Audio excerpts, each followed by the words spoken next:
ನಾನು ಮೊನ್ನೆ ಮೈಸೂರಿಗೆ ಹೋದಾಗ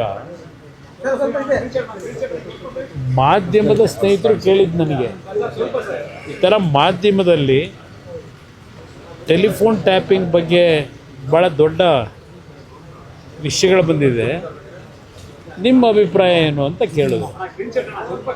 ನಾನು ಅವತ್ತೂ ಸಹ ಹೇಳಿರ್ತಕ್ಕಂಥದ್ದು, ನಾನು ಹಿಂದೆ ಮುಂದೆ ಕದ್ದು ಮುಚ್ಚಿ ಮಾತಾಡಲ್ಲ.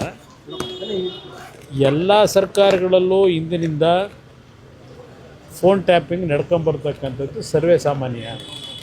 ಎಲ್ಲ ಸರ್ಕಾರದಲ್ಲೂ ನಡೆದಿದೆ. ಸಿದ್ದರಾಮಯ್ಯ ನಾನು ಮಾಡ್ತಾಯಿಲ್ಲ, ನಾನು ಪತಿವ್ರತೆ ಅಂತ ಹೇಳ್ಕೋಬೋದು. ನನಗೆ ಗೊತ್ತಿದೆ, ನಾನು 2 ಬಾರಿ ಮುಖ್ಯಮಂತ್ರಿ ಆದವನು. ನಮ್ಮ ಮಟ್ಟದಲ್ಲಿ ಅದು ನಾವು ಮಾಡದೇ ಇದ್ದರು, ಮುಖ್ಯಮಂತ್ರಿಗಳ ಮಟ್ಟದಲ್ಲಿ ಮಾಡದೇ ಇದ್ದರು. ಇಂಟೆಲಿಜೆನ್ಸ್ ಅಂತ ಒಂದು ಮುಖ್ಯಮಂತ್ರಿ ಕಚೇರಿಲಿ ಇಟ್ಕೊಂಡಿಲ್ವ ಅವರ ಸುಪರ್ದಿ ಒಳಗೆ, ಆ ಇಂಟೆಲಿಜೆನ್ಸ್ ಅಧಿಕಾರಿಗಳು ಮಾಡ್ತಕ್ಕಂಥದ್ದಕ್ಕೆ ಹಲವಾರು ಸರ್ಕಾರಗಳಲ್ಲಿ ಇದು ನಿರಂತರವಾಗಿ ನಡ್ಕೊಂಬಂದಿದೆ. ಇವ್ರ ಸರ್ಕಾರದಲ್ಲಿ ಈಗಲೂ ನಡೀತಿದೆ. ಇದು ಕೇವಲ ಈ ಕುರ್ಚಿಗೋಸ್ಕರವಾಗಿ ಇದು ಇಂಟೆಲಿಜೆನ್ಸಲ್ಲಿ ನೀವು ಫೋನ್ ಕದ್ದಾಲಿಕೆ ಮಾಡ್ತಿರೋದಲ್ಲ. ಹಲವಾರು ವಿಷಯಗಳು ರಾಜ್ಯದಲ್ಲಿ ನಡೆಯತಕ್ಕಂಥ ಹಲವಾರು ಪ್ರಕರಣಗಳ ಬಗ್ಗೆ ಮಾಹಿತಿಗಳನ್ನು ಪಡೀಲಿಕ್ಕೆ ಪರ್ಮಿಷನ್ ತಗೊಂಡೆ ಕೆಲವು ವಿಷಯಗಳಲ್ಲಿ, ಪ್ರಕರಣಗಳಲ್ಲಿ ಇಂಟೆಲಿಜೆನ್ಸ್ ಅಧಿಕಾರಿಗಳು ಮಾಡ್ತಕ್ಕಂಥದ್ದು ಸರ್ವೇ ಸಾಮಾನ್ಯ. ನಾನು ಇದನ್ನೇ ಸತ್ಯ ಹೇಳ್ತೀನಪ್ಪ ಅಂತಕ್ಕಂಥ ಒಂದು ಹಿನ್ನೆಲೆಯಲ್ಲಿ ಹೇಳಿದ್ದೀನಿ ಅಷ್ಟೇ. ನಾನು ಮುಖ್ಯಮಂತ್ರಿ ಬಗ್ಗೆ ಆಗಲಿ ಇನ್ನೊಬ್ಬರ ಬಗ್ಗೆ ಚರ್ಚೆ ಮಾಡಿಲ್ಲ. ಈಗೇನಾಗಿದೆ, ಈ ಸರ್ಕಾರದಲ್ಲಿ ಅಧಿಕಾರಿಗಳು ಸಹ ಮುಖ್ಯಮಂತ್ರಿ ಫೇವರ್ ಆಗಿರೋರು ಕೆಲವರಿದ್ದಾರೆ, ಇಲ್ಲಿ ಇನ್ನೊಬ್ಬರು ಕುರ್ಚಿ ಬೇಕು ಅನ್ನೋರ ಪರವಾಗೂ ಫೇವರ್ ಆಗಿರೋ ಅಧಿಕಾರಿಗಳು ಕೆಲವರಿದ್ದಾರೆ. ಟೀಮ್ ಇದೆ ಇಲ್ಲಿ. ಆ ಟೀಮ್ಗಳು ಇದನ್ನೆಲ್ಲ ನಡೆಸ್ತಾ ಇರ್ಬೋದೇನೋ ಅಂತ ಹೇಳಿದ್ದೀನಿ. ಇರ್ತಕ್ಕಂಥ ವಾಸ್ತವಾಂಶ ಹೇಳಿದ್ದೀನಿ. ಅದಕ್ಕೆ ಇದೇನೋ ಇದು ಕಳ್ಳ ಅಂದ್ರೆ ಕುಂಬಳು ಅಂತ ಏನೋ ಗಾದೆ ಮಾತಿದೆಯಲ್ಲ, ಕುಂಬಳಕಾಯಿ ಕಳ್ಳ ಅಂದರೆ ಹೆಗಲು ಮುಟ್ಕೊಂಡು ನೋಡ್ಕೊಂಡ್ರು ಅಂತೇಳಿ, ಅದನ್ನು ಪರಚ್ಕೊಂಡು ಮೈಕೈ ಪರಚ್ಕೊಂಡು ಮುಖ್ಯಮಂತ್ರಿಗಳು ಮಾತಾಡ್ತಾರೆ ಅಂದರೆ ನಾನೇನು ಮಾಡೋಕ್ಕಾಯ್ತಿದ್ದೆ? ನಾವು ಹಾಲು ಜನ ಥರ ಇದ್ದೀವಿ. ಅಯ್ಯೋ, ಹಾಲು ಜೇನಲ್ಲ, ಅದಕ್ಕೆ ಇನ್ನೂ ಏನಾದರೂ ಸಕ್ಕರೆನೂ ಸೇರಿಸ್ಕೊಳ್ಳಿ. ಜೇನು ಸ್ವಲ್ಪ ಕಡಿಮೆ ಇದ್ದರೆ ಸಕ್ಕರೆನೂ ಸ್ವಲ್ಪ ಸೇರಿಸ್ಕೊಳ್ಳಿ, ನನಗೇನು ಅಬ್ಜೆಕ್ಷನ್ ಏನಿಲ್ಲ. ನಾವ್ಯಾಕೆ ಅಸೂಯೆ ಪಡೋದ? ಅಧಿಕಾರದಿಂದ ವಂಚಿತರಾಗಿ ಅಸೂಯೆ ಪಡ್ತಾವ್ರೆ. ನಾನು ಕೇಂದ್ರದ ಮಂತ್ರಿ ಆಗಿದ್ದೀನಿ. ಇಲ್ಲಿ ನಡೀತಿರ್ತಕ್ಕಂಥ ಹಲವಾರು ರೀತಿಯ ಜನವಿರೋಧಿ ನೀತಿಗಳ ಬಗ್ಗೆ ಚರ್ಚೆ ಮಾಡ್ತೀವಿ. ಈಗ ಇವರು ವಿರೋಧ ಪಕ್ಷದಲ್ಲಿದ್ದಾರಲ್ಲ, ಇವರು ಅವತ್ತಿನ ಸರ್ಕಾರಗಳನ್ನ ಬೈತಾ ಇದ್ರಲ್ಲ, ಯಾಕೆ ಬೈತಾ ಇದ್ರು? ವಿರೋಧ ಪಕ್ಷದಲ್ಲಿದ್ದಾಗ ಟೀಕೆ ಮಾಡ್ತಾ ಇದ್ರಲ್ಲ, ಅದನ್ನು ಏನಂತ ಹೇಳ್ತಾರೆ ಇವರು ಸಿದ್ದರಾಮಯ್ಯನವರು?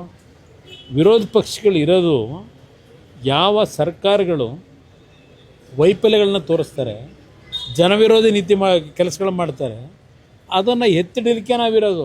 ಅದನ್ನು ನೀವು ಅಸೂಯೆ ಅಂತ ನೀವು ತಿಳ್ಕೊಂಡ್ರೆ ನಾವೇನು ಮಾಡೋಕ್ಕಾಯ್ತದೆ? ದೇವೇಗೌಡರು ಫೋನ್ ಕದ್ದಾಲಿಕೆ ಮಾಡಿ ಅಧಿಕಾರ ಕಳ್ಕೊಂಡ್ರು. ಯಾರು ದೇವೇಗೌಡರು ಯಾಕೆ ಅಧಿಕಾರ ಕಳ್ಕೊಂಡ್ರು? ದೇವೇಗೌಡರು ಅಧಿಕಾರ ಕಳ್ಕೊಂಡಿದ್ದು ಫೋನ್ ಟ್ಯಾಪಿಂಗ್ನಲ್ಲ. ದೇವೇಗೌಡರು ಸಹ ಫೋನ್ ಟ್ಯಾಪಿಂಗ್ ಮಾಡೋಕ್ಕೆ ಅವ್ರು ಎಂದೂ ಹೋಗಲಿಲ್ಲ. ದೇವೇಗೌಡರು ಅಧಿಕಾರ ಕಳ್ಕೊಂಡಿದ್ದು ಇದೇ ಈ ಕಾಂಗ್ರೆಸ್ನವ್ರು ಇದ್ದಾರಲ್ಲ, ಇವರ ಕಾರಣದಿಂದ. ಸೀತಾರಾಮ್ ಕೇಸರಿದವ್ರು ಹೇಳಿದಾರೆ, ಅದಕ್ಕೆ ತಾನೇ ಸೀತಾರಾಮ್ ಕೇಸರಿ ಪ್ರಕರಣ ಏನಿದೆ, ರಾಜೇಶ್ ಪೈಲಟು ತೀರ್ಕೊಂಡು ಹೋಗಿದ್ದಾರೆ, SB ಚೌಹಾಣು ತೀರ್ಕೊಂಡು ಹೋಗಿದ್ದಾರೆ, ಗೃಹ ಸಚಿವರಾಗಿದ್ದವರು. ಶರದ್ ಪವಾರ್ ಒಬ್ಬರು ಇನ್ನೂ ಬದುಕಿದ್ದಾರೆ, ಆರೋಗ್ಯ ಚೆನ್ನಾಗಿಲ್ಲ. ಶರದ್ ಪವಾರ್ನ ಭಾಳ ಆತ್ಮೀಯರಲ್ವಾ ಸಿದ್ದರಾಮಯ್ಯವ್ರಿಗೆ? ಅವರೇನೋ ಶರದ್ ಪವಾರ್ ಹೇಳಿದ್ರಂತಲ್ಲ 2004ರಲ್ಲಿ, ನಿನಗೆ ಮುಖ್ಯಮಂತ್ರಿ ಸ್ಥಾನ ಕೊಡೋಕ್ಕೆ ತಯಾರಾಗಿದ್ದರು, ದೇವೇಗೌಡರೇ ಬೇಡ ಅಂತ ಹೇಳ್ಬಿಟ್ರು ಅಂತೇಳಿ. ಭಾಳ ಆತ್ಮೀಯವಾಗಿರೋರು ಅವರು ಶರದ್ ಪವಾರ್ ಅವರು. ಶರದ್ ಪವಾರ್ ಅವ್ರನ್ನ ಹೋಗಿ ಕೇಳ್ಕೊಂಬರೋಕ್ಕೆ ಹೇಳಿ, ದೇವೇಗೌಡರು ಯಾತಿಗೆ ಅಧಿಕಾರ ಕಳ್ಕೊಂಡ್ರು ಅಂತೇಳಿ. ಟೆಲಿಫೋನ್ ಟ್ಯಾಪಿಂಗ್ನಲ್ಲ ದೇವೇಗೌಡರು ಅಧಿಕಾರ ಕಳ್ಕೊಂಡಿದ್ದು. ಅಲ್ಲಿ ಅವತ್ತು ಕಾಂಗ್ರೆಸ್ ಪಕ್ಷದ ಅಧ್ಯಕ್ಷ ಚುನಾವಣೆ ಇತ್ತಲ್ಲ, ಆ ಚುನಾವಣೆ ಹಿನ್ನೆಲೆ ಒಳಗೆ ಕಾಂಗ್ರೆಸ್ನ ನಾಯಕರುಗಳು, ರಾಜೇಶ್ ಪೈಲಟ್ ಇರ್ಬೋದು, ನಿಮ್ಮ ಶರದ್ ಪವಾರ್ ಇರ್ಬೋದು, ಏನೇನು ನಡೆಸೋದ್ರಾಗ ಸೀತಾರಾಮ್ ಕೇಸರಿ ಬದಲು ಅವರು ಆ ಜಾಗಕ್ಕೆ ಕೂರಬೇಕು ಅಂತ ಹೇಳಿ ಏನೇನು ನಡೀತು, ಕಾಂಗ್ರೆಸ್ ನಾಯಕರುಗಳ ಕೇಳಿ ಅವ್ರ ಬಂಡವಾಳನ ದೇವೇಗೌಡರದೆಲ್ಲ ಕೇಳಬೇಕಾಗಿರೋದು. ದೇವೇಗೌಡರು ಯಾವುದೇ ತಪ್ಪುಗಳು ಮಾಡಿಲ್ಲ ಇಲ್ಲಿವರೆಗೆ ರಾಜಕಾರಣದಲ್ಲಿ. ಅವರು ದೆಹಲಿಯಲ್ಲಿ ಮುಖ್ಯಮಂತ್ರಿ ಸ್ಥಾನ ಕಳ್ಕೊಂಬರಬೇಕಾದ್ರೆ ಹಲವಾರು ಕಾರಣಗಳಿದೆ. ತಪ್ಪೆ ಮಾಡದೇ ಇದ್ದಂಥವ್ರನ್ನ ಯಾವ ರೀತಿ ಅವರಿಗೆ ಮೋಸ ಮಾಡಿ ಕಳಿಸಿದ್ರು, ಅವರು ಅಧಿಕಾರ ಉಳಿಸ್ಕೋಬೇಕು ಅನ್ನೋದಾಗಿದ್ದರೆ ಸ್ವಾಭಿಮಾನ ಕಳ್ಕೊಂಡು 5 ವರ್ಷ ಕಂಪ್ಲೀಟ್ ಮಾಡ್ಕೊಂಡು ಬರ್ಬೋದಾಗಿತ್ತು. ನನಗೆ ಗೊತ್ತಿದೆ, ಅವತ್ತು ನಾನು ಲೋಕಸಭಾ ಸದಸ್ಯ, ಏನೇನು ನಡೆದಿದೆ ಅಂತಕ್ಕಂಥದ್ದು ನನಗೆ ಗೊತ್ತಿದೆ. ಅದರಿಂದ ಇಲ್ಲಿ ಸಿದ್ದರಾಮಯ್ಯನವರಿಗೆ ದೇವೇಗೌಡರ ಬಗ್ಗೆ, ನನ್ನ ಬಗ್ಗೆ ಮಾತಾಡಲಿ, ದೇವೇಗೌಡರ ಬಗ್ಗೆ ಮಾತನಾಡಲಿಕ್ಕೆ ಸಿದ್ದರಾಮಯ್ಯನವರಲ್ಲಿ ಯಾವ ನೈತಿಕತೆ ಉಳಿಸ್ಕೊಂಡಿಲ್ಲ.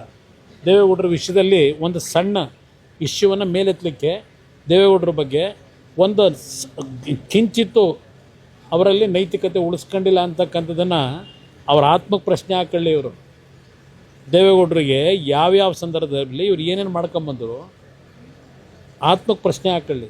ನನ್ನ ಬಗ್ಗೆ ಟೀಕೆ ಮಾಡಿ, ದೇವೇಗೌಡರ ಬಗ್ಗೆ ಟೀಕೆ ಮಾಡೋ ಅರ್ಹತೆ ಸಿದ್ದರಾಮಯ್ಯನವ್ರಿಗೆ ಇಲ್ಲ ಅನ್ನೋದನ್ನು ನಾನು ಹೇಳಲಿಕ್ಕೆ ಬಯಸ್ತೀನಿ. ಸರ್, ದಾಖಲೆ ಬಜೆಟ್ ಮಂಡಿಸ್ತಾ ಇದ್ದಾರೆ. ಅಯ್ಯೋ, ಭಾಳ ದೊಡ್ಡ ದಾಖಲೆ, 10 ಲಕ್ಷಕ್ಕೆ ಹೋಯ್ತದೇನೋ, ಇದೇ ದಾಖಲೆ ಅವ್ರದ್ದು. ಮುಗಿಸ್ಬಿಟ್ಟು